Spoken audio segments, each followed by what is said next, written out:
আপনারা দেখেছেন যে গতকালকে আমাদের নির্বাচন শেষ হয়েছে এবং একটা দিন যেতে না যেতে আমাদের নেতাকর্মীদেরকে হুমকি দেওয়া হচ্ছে, তাদের উপরে হামলা করা হচ্ছে। খালি হামলা কেন, বাঙ্গির ফুদকি ফিসে ফেলাই দে তোরা।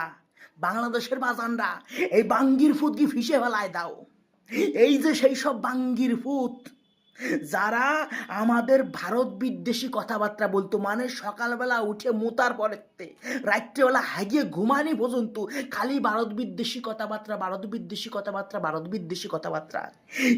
এবং এর মতন আরো কিছু মাঙ্গির পুত্রা বাংলাদেশে ছিল যাদের একটাই লক্ষ্য ছিল শুধু ভারত বিদ্বেষী কথাবার্তা। চল, ভারত বিদ্বেষী কথাবার্তা বলছি সব ঠিক আছে, কিন্তু এই সব বাঙ্গির পুত্রা 1971 সালের তাদের দেশেই মুক্তিযোদ্ধা যারা ছিল, যারা নিজের রক্ত দিয়ে জান দিয়ে বাংলাদেশের স্বাধীনতা অর্জন করাইছে, তাদেরকে অস্বীকার করে, তাদেরকে অস্বীকার করে। দেশে তো পড়ি জনগণ ঠ্যাং ফাঁক করে পড়ি দিছে তো।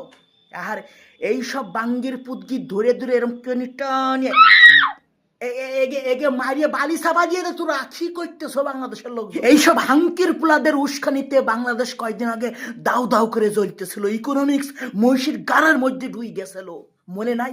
এগে তোরা রাখছো কিল্লাই খেদাই দে, মারিয়ে খারা বালি চাপা দিয়ে পিষে ফেলা।